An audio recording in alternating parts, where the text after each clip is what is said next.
বার্ধক্য ভাতা পাবেন বলে আশায় আছেন। যারা বার্ধক্য ভাতার সমস্ত ফর্ম জমা দিয়ে দিয়েছেন, যাদের অনলাইনে স্ট্যাটাস অ্যাক্টিভ দেখাচ্ছে, যাদের ডকুমেন্টস ভেরিফিকেশন কমপ্লিট হয়ে গেছে, কিন্তু তারা মাসের পর মাস চলে যাচ্ছে, দিনের পর দিন চলে যাচ্ছে, অ্যাকাউন্টে টাকা আর পাচ্ছেন না, তাদের জন্য আজকের ভিডিও। কেন আপনারা টাকা পাচ্ছেন না, অরিজিনালি কি কারণে টাকাটা পাচ্ছেন না, এবং কবে থেকে আপনাদের টাকা পাওয়া শুরু হবে, মানে সরকার কবে থেকে নতুন বার্ধক্য ভাতার টাকা দেওয়া শুরু করবে, বিস্তারিত জানতে গেলে আজকে ভিডিওটা সম্পূর্ণ ওয়াচ করুন। আর যারা চ্যানেলে নতুন তারা অবশ্যই চ্যানেলটিকে সাবস্ক্রাইব করুন। তো চলুন শুরুতেই একটি প্রতিবেদনটি নেওয়া হয়েছে বর্তমান পত্রিকা থেকে। আপনারা ডিটেলসে দেখুন, ঠিক আছে? তাহলে ডিটেলসে জানতে পারবেন। আর যদি কিছু আপনাদের জানার প্রশ্ন থাকে তাহলে অবশ্যই আমার কমেন্ট সেকশনে একটু কষ্ট করে কমেন্ট করে রাখবেন। তো চলুন পত্রিকায় কি বলা হচ্ছে আপনাদেরকে পড়ে শোনাই। তো দেখুন এখানে প্রতিবেদনে কি বলা হচ্ছে। Pritesh Basu Kolkata national social assistant প্রোগ্রামের অধীনে বার্ধক্য ভাতা প্রদানের জন্য কেন্দ্র যৎসামান্য টাকা দেয়। পশ্চিমবঙ্গে জয় বাংলা প্রকল্পের অধীনে বৃদ্ধ, বিধবা ও বিশেষভাবে সক্ষমদের মাসিক ভাতা দেয় মমতা বন্দ্যোপাধ্যায়ের সরকার। এই 3 ক্ষেত্রে মোট 1 কোটির কাছাকাছি নাগরিককে প্রত্যেক মাসে মাথা পিছু 1000 টাকা করে দেওয়া হয়। তার মধ্যে কেন্দ্র রাজ্য যৌথ প্রকল্প NSAPর অধীনে বার্ধক্য ভাতা প্রাপক রয়েছেন 20,67,000। সংখ্যাটা মনে রাখবেন। এই সংখ্যা উপভোক্তাদের প্রত্যেকের জন্য মাত্র 300 টাকা দেয় কেন্দ্র। শুধুমাত্র 80 ঊর্ধ্বদের জন্য কেন্দ্র দেবে 500 টাকা। এইভাবে তাদের ব্যাংক অ্যাকাউন্টে প্রতি মাসে কত 1000 টাকা করে দেওয়া হয়। তার মধ্যে কেন্দ্র রাজ্য যৌথ প্রকল্প একসাথে কিন্তু দেওয়া হচ্ছে। এইভাবে তাদের ব্যাংক অ্যাকাউন্টে প্রতি মাসে শুধুমাত্র যৎসামান্য টাকা দিয়েই খালাস হওয়াই নয়, 1 দশকের উপভোক্তার সংখ্যা এবং রাজ্যগুলির কোটা বাড়াতে ব্যর্থ হয়েছে মোদী সরকার। ভালো করে পয়েন্টটা লক্ষ্য রাখুন। যেমন পশ্চিমবঙ্গের কোটা হলো 20,67,000, কিন্তু এর বেশি একজনকেও টাকা দেবে না নয়াদিল্লি। তাদের মধ্যে যদি কেউ মারা যান বা বাদ পড়েন তাহলে তার জায়গায় নতুন কোনো উপভোক্তার নাম ঢোকে। আশা করি বন্ধুরা বুঝতে পেরেছেন। দেখুন, ধরুন যেই সংখ্যক বার্ধক্য ভাতা দেয়া হচ্ছে সেই সংখ্যাটা কিন্তু দিল্লি থেকে বরাদ্দ করে দিচ্ছে যে এই সংখ্যার মধ্যে আমরা কিন্তু বার্ধক্য ভাতা দেবো। তাহলে বাকি এক্সট্রা যদি কাউকে আলাদা করে বার্ধক্য ভাতার টাকা দিতে চায় রাজ্য সরকার, তাহলে কি করতে হবে? যারা মারা গেছেন বা যারা অন্যত্র চলে গিয়েছেন, যেটা ফাঁকা হচ্ছে সেই সংখ্যাটা পূরণ করতে পারবে রাজ্য সরকার। রাজ্য সরকারের হাতে এটাই রয়েছে। সেই জন্য যারা অন্যত্র চলে গেছে বা মারা গেছে, যেই সংখ্যাটা ফাঁকা হয়েছে সেই সংখ্যাটাই পূরণ করবে এবং তাদেরকে কিন্তু নতুন বার্ধক্য ভাতা দেওয়া হবে। আরও আছে প্রতিবেদন। সম্প্রতি গ্রাম মিলিয়ে মোট 7,46,000 জনকে বার্ধক্য ভাতা পাওয়ার যোগ্য হিসাবে চিহ্নিত করা হয়েছে, কিন্তু কেন্দ্রীয় কোটার অধীনে এ রাজ্যের মাত্র 1.5 লক্ষ ব্যক্তির নাম ঢোকানো সম্ভব। ভালো করে পয়েন্টটা লক্ষ্য রাখুন এবং আপনারা বুঝুন যে কেন আপনাদের নতুন বার্ধক্য ভাতা এখনো চালু হচ্ছে না। কি বলা হচ্ছে? যে পুরুষ মহিলা মিলিয়ে 7,46,000 জনকে বার্ধক্য ভাতার পাওয়ার যোগ্য, মানে 7.5 লক্ষ নাম এন্ট্রি হয়েছে, কিন্তু ফাঁকা আছে কত? 1.5 লক্ষ নাম, মানে 1.5 লক্ষ জনকে দেওয়া সম্ভব। এবারে ভাবুন কাকে দেবে আর কাকে দেবে না।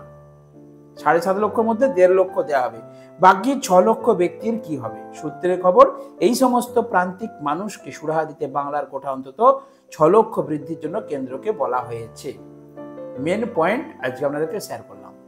7.5 লক্ষ মোট বার্ধক্য ভাতা এবং বার্ধক্য ভাতায় পুরুষ এবং মহিলার নাম জমা পড়েছে, তারা পাওয়ার যোগ্য 7.5 লক্ষ, কিন্তু ফাঁকা আছে 1.5 লক্ষ, বাকি 6 লক্ষ যাতে দেওয়া হয় নতুনদের, সেই আবেদন রাজ্য সরকারের তরফ থেকে কেন্দ্রের কাছে কিন্তু করা হয়েছে। কারণ কেন্দ্র অনুমোদন না দিলে কিন্তু আপনাদের বার্ধক্য ভাতা কেউ পাবে না। আসল কারণটা আজকে আশা করি বুঝতে পেরেছি। কেন্দ্রের সঙ্গে রাজ্যের একটি ভার্চুয়াল বৈঠক অনুষ্ঠিত হয়, এই দাবি জানানো হয় সেখানেই। আচমকা এই প্রস্তাবে কার্যত হ্যাবাজাকা খেয়ে যান কেন্দ্রের উপস্থিত কর্তারা। কোটা বৃদ্ধির বিষয়ে কেন্দ্র যে দিশাহীন তাও তাদের বক্তব্যে পরিষ্কার হয়ে গিয়েছে। রাজ্যের প্রশাসনিক মহল থেকে পাওয়া গিয়েছে এই ব্যাখ্যায়। কি অবস্থা দেখুন বন্ধুরা। এনএসপি প্রকল্পের উপভোক্তাদের জন্য কেন্দ্র 200 কোটি দিলে রাজ্যকে দিতে হয় 600 কোটিরও বেশি টাকা। আবার প্রত্যেক বছর বেনিফিশিয়ারিদের বাড়ি বাড়ি গিয়ে নির্দিষ্ট নিয়মে যাচাই পর্যন্ত চলে। আর্থ সামাজিক জাতি গণনার 7টি নির্ণায়ক তথ্যের ভিত্তিতে এবছর বিশেষ সমীক্ষা চালানো হয়। তাতেই যোগ্য বার্ধক্য ভাতা প্রাপক তথ্য হাতে নিয়ে শুক্রবার রাজ্যের কর্তারা বৈঠকে বসেন।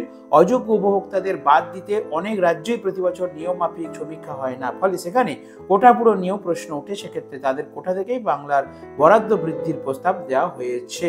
অর্থাৎ বাংলার যে বরাদ্দ সেটা কিন্তু বাড়ার একটা প্রবল সম্ভাবনা রয়েছে। 1 দশকের বেশিকাল যাবৎ কেন্দ্র কোটা বাড়ায়নি, তাই সমাজ কল্যাণ, কৃষি, অনগ্রসর শ্রেণী কল্যাণ প্রভৃতি দপ্তরের মাধ্যমে মমতা বন্দ্যোপাধ্যায়ের সরকার কয়েক লক্ষ মানুষকে বার্ধক্য ভাতা প্রদানের সম্পূর্ণ আর্থিক দায়িত্ব পালন করে চলেছে। এখানে সংশ্লিষ্ট মহলের ব্যাখ্যা, কেন্দ্র অবিলম্বে রাজ্যের কোটা না বাড়ালে সামাজিক কল্যাণ প্রকল্পে বাংলার উপর আর্থিক চাপ বৃদ্ধির আশঙ্কা থাকবে। ভালো করে আশা করি বন্ধুরা বুঝতে পেরে গেছেন। অর্থাৎ কেন্দ্র বাড়ালে তবে কিন্তু রাজ্য বাড়াবে। কেন্দ্র যদি বাড়ায়, কেন্দ্র যদি বার্ধক্য ভাতার কোটা বাড়ায়, তবেই কিন্তু রাজ্য সেই কোটা পূরণ করবে। আশা করি বুঝতে পেরেছেন। অর্থাৎ রাজ্য যদি এই 6 লক্ষ, আপনারা ভাবুন যে 6 লক্ষ মানুষ পাওয়ার যোগ্য, যে 6 লক্ষ পুরুষ মহিলারা বার্ধক্য ভাতা, ওল্ড এজ পেনশন পাওয়ার যোগ্য, তাদেরকে চাই এখন যদি দেয় 6 লক্ষ গুণিতক 1000 টাকা করে, তাহলে এই টোটাল অ্যামাউন্টের চাপটা কিন্তু রাজ্যের উপরে পড়ে যাবে। এবং বর্তমানে রাজ্যের আর্থিক পরিস্থিতি আপনারা সকলেই জানেন খুবই আশঙ্কাজনক, কারণ লক্ষ্মী ভাণ্ডার দিচ্ছে। আর অ্যাকচুয়ালি বার্ধক্য ভাতা আপনাদের যে টোটাল অ্যামাউন্টটা দেবে, মানে যেটা কোঠা পাওনা, সেই পাওনার মধ্যে হলো 1.5 লক্ষ মানুষ পাবে। সেখানে আবার কি 1000 টাকার মধ্যে 300 টাকা দেয় কেন্দ্র সরকার আর 700 টাকা দিচ্ছে রাজ্য সরকার। তাহলে ভাবুন মমতা বন্দ্যোপাধ্যায় সরকারের উপরে কতটা চাপ আছে, কতটা প্রেশার আছে। তো এই প্রেশার নিয়ে বার্ধক্য ভাতা তিনি দিয়ে যাচ্ছেন, তার উপরে দেখা যাক এই নতুনদের জন্য কি করেন।